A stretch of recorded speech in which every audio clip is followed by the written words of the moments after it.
Mabel Todd did not like Amherst at all. After the busy social life of Washington, D.C., where she had been something of a star, the little town in the valley of the Connecticut River seemed to be plunged in a perpetual twilight. There was the college, of course, but most of the faculty were made up of old men. David, her husband, was by far the youngest at 26. The faculty wives, dressed in dark colors, ate their suppers at 6 o'clock and did not care for playing cards or dancing. David, too, was disappointed. He had accepted the position at the college on the understanding that a wealthy benefactor was to endow a new observatory. President Seeley told him on arrival that this was no longer a likely prospect. Also, it turned out that David was expected to teach 3 beginning divisions of mathematics, as well as astronomy. "Then they must pay you more," said Mabel. "I'm afraid that's not possible," said David. "Oh, really, David, you should stand up for yourself." David was a little man, not given to standing up for himself, but the truth was, this quite suited Mabel. He adored her, and he indulged her, and most important of all, he gave her absolute freedom. Sitting together by the light of a kerosene lamp in a room in the Amherst house on Pleasant Street, she allowed him to pet her. He fondled her and stroked her hair, as if she were a favorite cat. "I should have thought you would be bored with me by now," she said. "I'll never be bored with my favorite puss," said David. "You know I can't stop looking at you." "That young Ned did some looking of his own." "Why wouldn't he? Amherst has never seen anyone like you." "You don't mind, do you? I think you rather like it." "I like everyone to look at you," said David, taking her in his arms. "Aren't you my blue sky?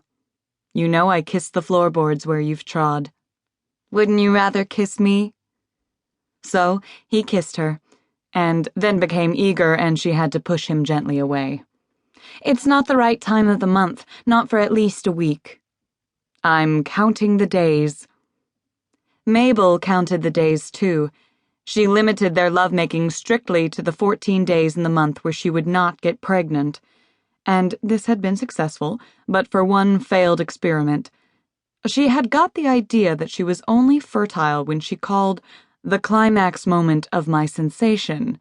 This turned out not to be so. The result was a daughter, Millicent, now 18 months old, left behind with Mabel's parents in Washington, D.C. Mabel was not made by nature to be a mother. There had been a time when this had dismayed her. She was aware that motherhood was a woman's crowning achievement, but silently she believed that this did not apply to her. She was, she told David, too much of a child herself. Also, they were new to Amherst and living in lodgings. Once they were settled in a home of their own, Millicent would join them. In the meantime, unpromising though it appeared, Mabel intended to make her mark on Amherst. She was given to what she called presentiments. She was filled with a presentiment that there was a great adventure about to unfold. "I shall do things that will be heard of," she told David. "There's so much in me waiting to come out."